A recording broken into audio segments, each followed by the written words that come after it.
எல்லாருக்கும் வணக்கம். My life my wife Meenakshi. இப்போ பார்த்தீங்க அப்படின்னா நான் என்னோடய ஹார்ட் ஒர்க் டியூட்டியை பற்றி நான் வந்து இன்ஃபர்மேஷன் கொடுத்துருக்க படிச்சுங்க. இப்போ பார்த்தீங்க அப்படின்னா காலையில் ஒரு 4:30 மணி நான் எந்திரிச்சு வீட்டிலேருந்து கிளம்பும்போது 4:30 மணிக்கு கிளம்பியாச்சு. கிளம்பிட்டு இப்போ வேலைக்கு போகணும். எங்கன்னா பால் வண்டியில் பால் எடுக்கிறதுக்காக வெள்ளனை போகணும். போகிறதுக்கு ஒய்ஃப் வந்து பார்த்திங்கன்னா ஒரு கஞ்சியும் தொட்டுக்கிறதுக்கு ஊறுகாயும் ஒரு குழம்பு மாதிரி ஏதோ பண்ணி வச்சுருக்கேன்னா ரைட் அதை எடுத்துக்கிட்டு நம்ம வீடை பார்த்துருவோம். வீடை பார்த்து சாமியை கும்பிட்டுட்டு இதுதான் எங்கள் வீடு பார்த்துங்க. சாமியை கும்பிட்டுட்டு வண்டியை ஸ்டார்ட் பண்ணி போகிறோம். இப்போ பார்த்தீங்கன்னா 4:30 மணிக்கு ட்ராவல் பண்ண போகிறோம். எங்கள் ஊர்லேருந்து இப்போ நான் போகிற ஊருக்கு வந்து பார்த்திங்கன்னா கிட்டத்தட்ட 27 கிலோமீட்ரு நான் போய் அதுக்கப்புறம் வண்டி எடுத்துகிட்டு தான் போகணும். இப்போ போர்டில் பார்த்தீங்கன்னா இருக்கும் 27 கிலோமீட்டர் எங்கள் ஊர்லேருந்து அந்த ஊருக்கு போட்டிருக்கோம். இங்கேருந்து ட்ராவல் பண்ணி 4:30 எந்திரிச்சு போகணும். இப்போ போயிட்டே இருக்கும்போது இப்போ பார்த்தீங்க அப்படின்னா ஒருத்தவரை நான் வந்து பார்த்தேன். மீன் காலன். இவர் வந்து வெள்ளனை போயிட்டு மீன் எடுத்துகிட்டு வந்து வியாபாரம் பண்ணணும். நம்ம வந்து பால்காரர். நம்ம ஒரு வெள்ளனை போய் எடுத்துகிட்டு வந்து தான் வியாபாரம் பண்ணணும். 2 பேருக்கும் ஒரே இடத்துல தான்.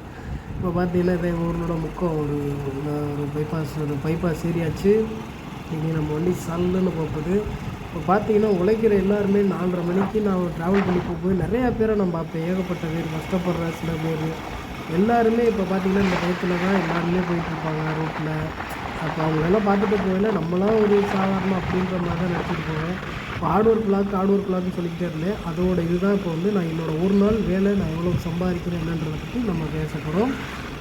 இப்போ பார்த்திங்க அப்படின்னா எங்கள் ஊரை நோக்கி எங்கள் ஊர்லேருந்து வேலை பார்க்குற ஊரை நோக்கி நான் போயிட்டுருக்கேன்.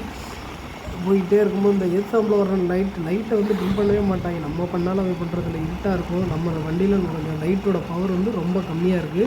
பேட்ரி மாற்றணும். அது ஒரு 1000 ரூபாய்க்கு செலவு இருக்குது.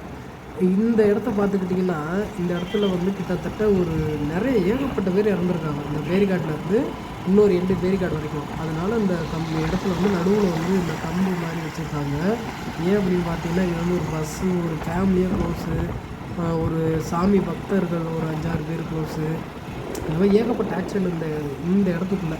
இதை நான் கடற்கையில் பார்த்தீங்கன்னா கரெக்டாக மணி வந்து 5 மணி விடிய காலையில் 4:30 அரை மணி நேரத்தில் இந்த இடத்துக்கு ரீச் ஆகிடுது. அரை மணி நேரத்தில் இந்த பேரிகாடு நிறைய ஆக்சிடெண்ட்டுங்க இந்த இடத்துல.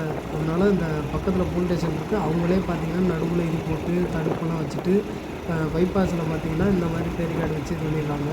இந்த இடத்துல இறந்த எல்லோரையும் சாமியை கும்பிட்டு போயிட்டு வர சொல்லி இந்த இடத்துலலாம் நிறைய பேர் புதஞ்சி போய் இறந்தாங்க அப்படின்னு தான் சொன்னாங்க.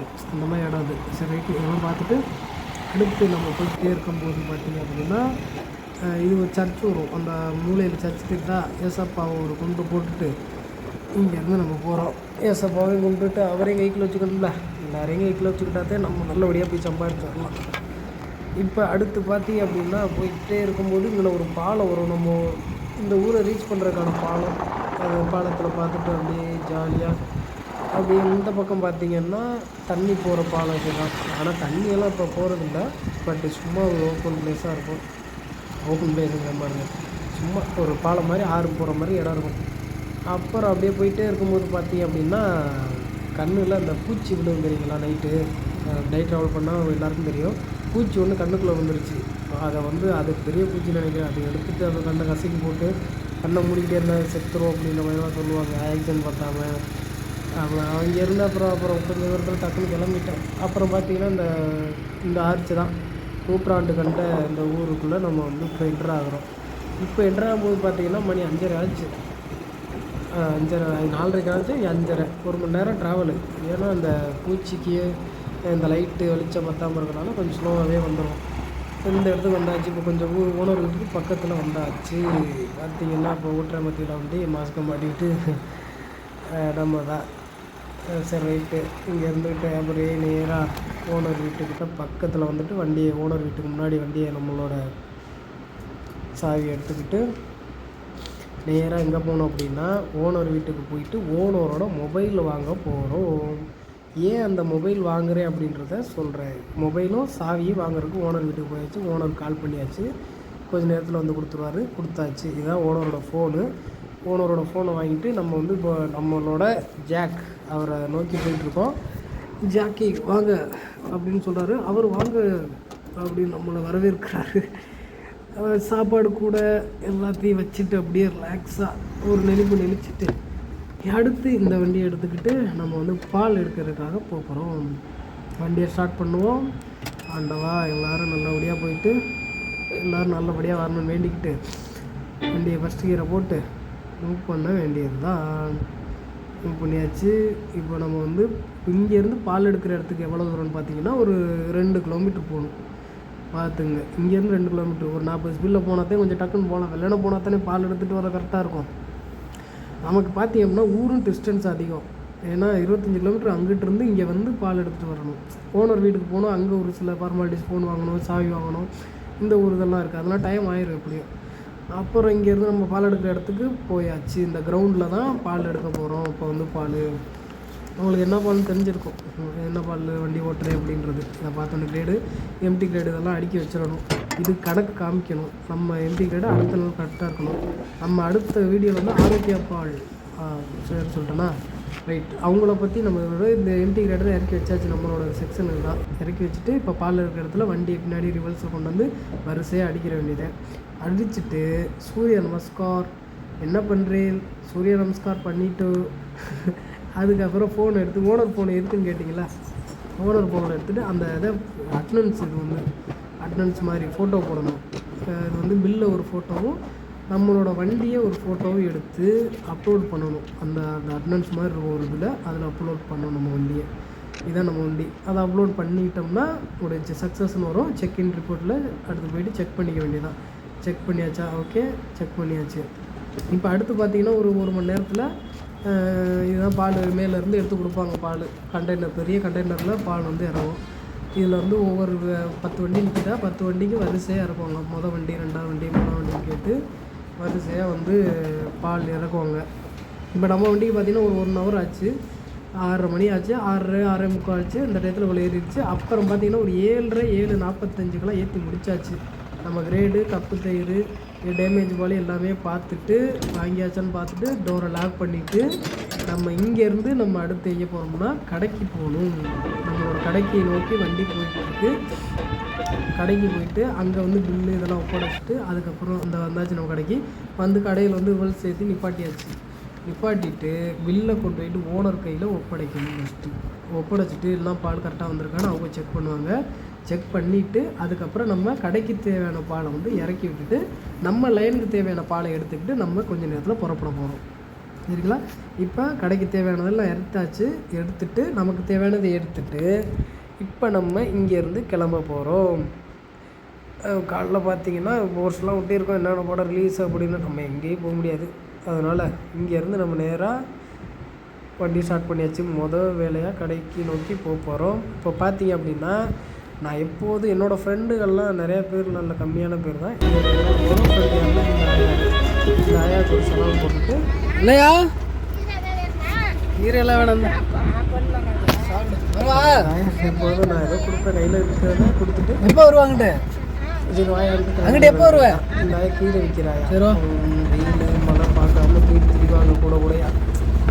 நம்மளால் முடிஞ்ச ஏதோ ஒரு ஹெல்ப்பை பண்ணிவிட்டு அப்படியே அங்கேருந்து வண்டி எடுத்துட்டோம்னா நேராக அப்படியே மொதல் கடையை நோக்கி நம்ம வண்டி போயிட்டே இருக்குது. எல்லாரோட இதுவும் இப்படி தாங்க, எல்லார் லைஃப்பும் இப்படி தான் பார்த்துங்க. அடுத்து ஃபஸ்ட்டு கடை வந்துடும். ஃபஸ்ட்டு கடை போயிட்டு பாலை போட்டு இங்கேருந்து காசை வாங்கி போய் பெட்ரோல் போடணும். நம்ம வண்டிக்கு முதல்ல டீசல் போடணும். மொதல் கடை வியாபாரம். ஆண்டவனை கும்பிட்டுட்டு கடைக்குள்ளே போயிட்டு ஆண்டவா அப்படின்னு சொல்லிட்டு அவங்க ஒரு பாத்திரம் கொடுப்பாங்க. அந்த பாத்திரத்தில் நம்ம வேணுங்கிற பால் அள்ளி வச்சுட்டு அவங்கள்ட்ட பில்லு போட்டு கையில் கொடுத்துட்டு நேராக பெட்ரோல் பங்க் வண்டியை விட்டு பெட்ரோல் அடிச்சுட்டு அப்படியே பில்லை வாங்கிக்கணும். ஏன்னா பில்லை கூட ஒப்படைக்கணும்ல. அப்புறம் கொஞ்சம் நேரம் உட்காந்து சாப்பிட்றணும். இதான் 2 டிஃபனில் கஞ்சி, குழம்பு, ஒரு வடை வாங்கணும். அப்புறம் வாங்கிட்டு இப்போ பார்த்தீங்கன்னா மணி 12 மணி ஆச்சு. நான் வீடியோ எடுத்துகிட்டே இருக்க முடியாதுல்ல, 12 மணி. அதுக்கப்புறம் பார்த்தீங்கன்னா அந்த காலைல வாங்கின வடையை ஒரு 3 மணியை போல் எடுத்து ஒரு மாதம் வாங்கிட்டு சாப்பிட்டேன். சாப்பிட்டு அப்புறம் பார்த்தீங்கன்னா ஈவினிங் வந்து வண்டியை நிப்பாட்டியாச்சு. 2:30 மணி இருக்கும், 2:45 3 மணி டயத்தில் வண்டியை நிப்பாட்டிட்டு இப்போ போயிட்டு கணக்கு ஒப்படைக்கணும். பார்த்தீங்களா, போயிட்டு கணக்கு ஒப்படைக்கணும். பாலை ஏற்றிட்டு போயிட்டு லைன் முடிஞ்சு 2 மணிக்கு முடிச்சு, காலையில் 8 மணிக்கு எடுத்து லைன் முடிஞ்சாச்சு. இப்போ பார்த்தீங்கன்னா அங்கிட்ட எல்லாம் எம்டி கிரேடு, இங்கிட்டெல்லாம் பால் மிச்ச பால் பாலாது. இதையும் அதே கணக்கு ஒப்படைச்சிட்டு தான் நம்ம இங்கேருந்து நம்ம அடுத்த வேலைக்கு கிளம்ப போகிறோம். மணி பார்த்தீங்கன்னா 2:45 ஆயிடுச்சு. 8:30 மணிக்கு ஸ்டார்ட் பண்ணி 2:45 முடிச்சு. அப்புறம் ஓனர் வீட்டுக்கிட்ட வந்து நம்ம வண்டியை மறுபடியும் அங்கேயே பார்க் பண்ணிவிட்டு வெயில் நல்லா அடிக்குது பாருங்கள். காலையில் எப்படி இருந்துச்சு, இப்போ எப்படி இருக்குது. கண்ணாடியை நல்லா ஏற்றிட்டு 2 கண்ணாடி ஏற்றிட்டு லாக் பண்ணிவிட்டு நம்மளோட திங்ஸ் எடுத்துக்கிட்டு ஓனர் வீட்டில் போயிட்டு சாவியை வச்சுட்டு அப்புறமா நம்ம இங்கேருந்து கிளம்பணும். இதான் ஓனர் வீடு. ஓனர் வீட்டில் போயிட்டு சாவியை வச்சுட்டு ஒரு கும்பிட போட்டுட்டு அங்கேருந்து நம்ம பார்த்திங்கன்னா நெக்ஸ்ட்டு வேலைக்கு நம்ம கிளம்புற டைம் பார்த்திங்கன்னா கரெக்டாக இப்போ வந்து 3 மணி 10 நிமிஷத்தில் அந்த இடத்த ரீச் பண்ணிடணும் எப்படியும். அப்போனா அங்கே போய்ட்டு வேலை ஆகணும்ல. அதனால் இதுதான் நம்ம ஹெல்மெட்டை மாட்டிக்கிட்டு, ஹெல்மெட் எப்போதும் மாட்டிக்கிங்க எல்லோரும் சேஃப். அது ஒரு நாள் இல்லைன்னா ஒரு நாள் உங்கள் உயிரை காப்பாற்றும். அப்புறம் அங்கேருந்து போனால் இந்த சார்ஜரில் ஃபோனில் அப்புறம் அன்பு டெய்லரில் போய்ட்டு 30 சட்டை ஆன் பண்ணிவிட்டு அங்கேருந்து நான் அடுத்து வந்து எலக்ட்ரிக் பைக் ஷோரூம் கிளம்பிட்டேன். ஏன்னா சார்ஜரை மட்டும் கம்ப்ளீட் பண்ணி எடுத்துகிட்டு இபைக் ஷோரூம். இங்கே பார்த்தீங்கன்னா என்னோடய பேண்ட்டை பார்த்தா தெரியும், உப்பு குத்துருச்சு பேண்ட்டு. அப்புறம் இபைக் ஷோரூம் இதெல்லாம் நான் வேலை ஆகுறது அடுத்து. இப்போ டயத்தை பார்த்தீங்கன்னா மணி 5 ஆகிருக்கும். வாட்ச்சு காமிக்கலையா? வாட்சை நான் பார்த்தேன், உங்களை காமிக்கல. 5 மணி ஆச்சு. போயிட்டு நேராக சர்வீஸ் ரூமில் போயிட்டு நம்ம ட்ரெஸ் சேஞ்ச் பண்ணணும். ஃபஸ்ட்டு யூனிஃபார்ம் சேஞ்ச் பண்ணணும்ல. ஃப்ரெஷ்ஷப் ஆகி யூனிஃபார்ம் சேஞ்ச் பண்ணணும். நம்ம கூடைக்கில் இருக்கும் யூனிஃபார்ம் அந்த இருக்குது. யூனிஃபார்ம் எடுத்துகிட்டு உதறிட்டு அதை சேஞ்ச் பண்ணிவிட்டு வேலையாக நம்ம என்ன பண்ண போகிறோம்னா, சேஞ்ச் பண்ணியாச்சா, நம்ம கம்பெனியோட லோகோவை பார்த்துங்க. மாஸ்க் ரிமூவ் பண்ணுற வீடியோ எடுத்து போடுறேன். இப்போ எங்கே போகிறோம் அப்படின்னா டீ வாங்குறதுக்கு போகிறோம். டீ ஃபஸ்ட்டு ஃப்ளாஸ்கில் போய்ட்டு எல்லாேருக்கும் வாங்கிட்டு வந்து கொடுக்கணும்.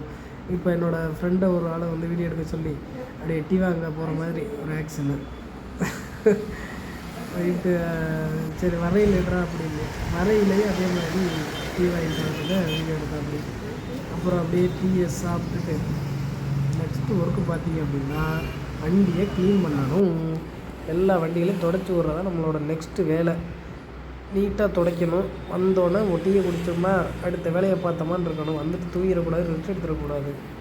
வண்டியை நல்லா துடைச்சிட்டு க்ளீனாக துடைச்சிட்டு இது வந்து டஸ்ட்டை துடைச்சிட்டு அப்புறம் துணி வச்சு துடைக்கணும். அதுக்கப்புறம் பார்த்திங்கன்னா கரெக்டாக மணி வந்து இங்கேருந்து 8:30 மணிக்கு கிளம்பிட்டு 9 மணியே போல் பழைய துணி கடையிலேருந்து கால் வந்துச்சு. இது அயன் பண்ணி கொடுத்துருப்பா அப்படின்ற மாதிரி கால் வந்துச்சு. சரி ரைட்டு, அங்கேயும் போயிட்டு ஒரு அட்டனன்ஸை போட்டு எத்தனை பையனே அப்படின்னு ஒரு 5 பை இருக்கும், அதை மட்டும் அயன் பண்ணு அப்படின்னு டேபிள் மேலே வச்சுருப்பேன். அதை வந்து அயன் பண்ணு அப்படின்னாங்க.